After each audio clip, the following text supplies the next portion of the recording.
السلام عليكم ورحمة الله وبركاته والك فرحان إن شاء الله وحاربي إن أنا حسوسيو أرن هذا جرتو معلمهان مع الشورين أما active شورين وتقانان إنه مريكن كوكوبا ذي سنة كان 2023 بقول سجاشن سجال mass shooting ayaa ka dhacay wadanka Mareykanka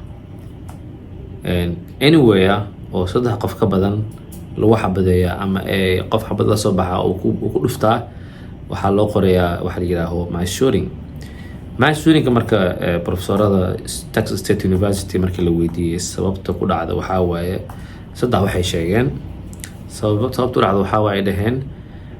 gun legislation-ka oo fudud wadanka qof kasta qori gadan karo dadkii qori haystaan average qofkii wuxuu haystaa saddex qoryo wadankan waxay kaloo dhaheen mental health xanuunka maskaxda oo dadkii dhan mataqaanaa ku dhacay badankood because of noloshii Mareykanka iyo after covid marka dadkii oo markii xanaaqi rabaan inay dad ay dhiigooda daadiyaan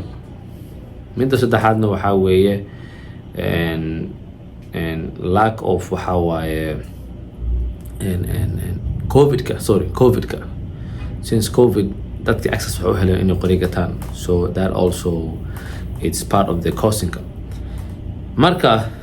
haddaa maqashid active shooter or mass shooting hadoo kale Lewiston Maine waxaa ka dhacay nin baa ku dilay 22 qof 60 qofna dhaawacay meel baar ah iyo meel bowling ah labadaas ayuu u galay ninkan wuxuu ahaa ex military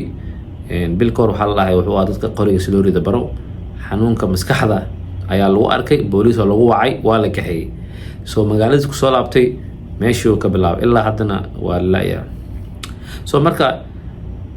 miis weydiisay dadka barka shacabka adduunka waxay weydiiyeen law enforcement-ga askarta sideen haddii dhacdo maxaa laga dhasmeeno yani fiiri active shooting-ka wuxuu ka dhacaa 50% wuxuu ka dhacaa meelaha oo moolasha meelaha shileemooyinka meelaha kaniisadaha meelaha public isku yimaadaan ayuu ka dhacaa 50% waxaanu u badan yahay ragga laakiin wuxuu in naagaa samayn karto inaa samayn karo age-kana waxaa la yidhi from teenager until senior citizen way sameeyaan marka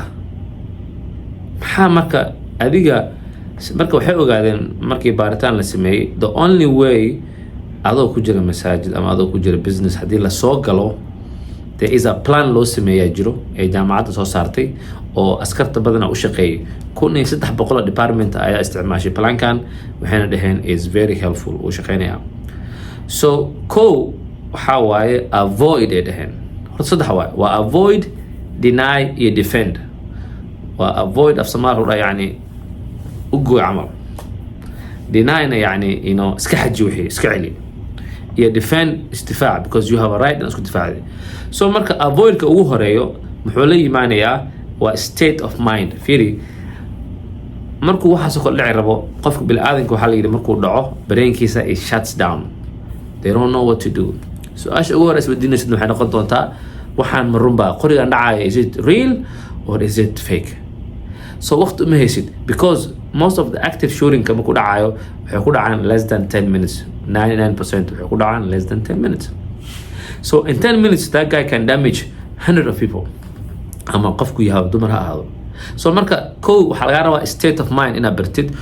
meesha tagtidba waa inaad surrounding-geeda iska fiirisaa maqaxiya aaday moola aaday America is not safe sidii amooda jirna ma aha you have to pay attention so meela tagtay pay attention surrounding fiiri and have exit plan waxa soo gashay masaajid la say masaajid exit-kiisa inaad ogaatid waa entrance-ga waa aragtamaho you have to know the exit you have to know if there is another exit waa inaad ogaataa and meelaha laga baxo so you already have it in mind diyaar u tahay and because again haddaadan balaan lahayn a lot of things can happen move away from waxa la yiri dhibka meesha ka soo baxay xabad meesha ka soo dhacayso waa inaad ka oradaa so marka deny-ga marka waxaa waaye keep distance ama irid kala gal isku soo xir iridaas marka waxaa xiraysaa miisaska ku turjinaysaa you have to distance inaad ku samaysid waa marka inaad iska xirtid nalalka inaad dimisid telefoonka codkaa ka xiray demi telefoonka because adoo isqarinaya telefoonka kusoo dhici karaa soo ma so you have turn off the phone so the last one waxaa waa marka defend you have right to defend yourself dadka badan qoriga wataan you have a gun you can come out and shoot him back because waa hal qof over 100 people oo soo galaya meel joogto so you can fight back haddaadan defend garan karin you have to inaad survival way you surviving noloshaada inaad badbaadisid you have a right you have to do whatever it takes remember waxaan ku dhahay meel soo gashid waxaa fiirinaysaa baalkan fire stick ku shaka mataqaana baalka dabka damiyo baalkaas raadinaysaa meesha ku dhagan yahay because baalkaas kaliya hadda aad ku shidid wax ma arkaya badanaa qofka wax ma arko waana ku dhufan kartaa so you can use it as a defensive and also you can use it as in a co-indetertive so basically waxaan ka hadlaa waxaa walaalayaal ku wajahno you have to understand this thing it can happen to anywhere it can happen to your family it can happen to your community so waxaan ugu soo diray videogan inaad ka waajotaan la share garay qofka haddaa og tahay oo kuu dhow u sheeg because this mental practice kan waa deny waa avoid deny iyo defend also meeshaa soo gashana waxaa ogaataa exitka you have to have maskaxda jiro telefoonkan uu mashquulsan yahay you gotta stop when you go to mail public telefoonkaaga jabka gasho pay attention insha Allah. Assalamu alaikum.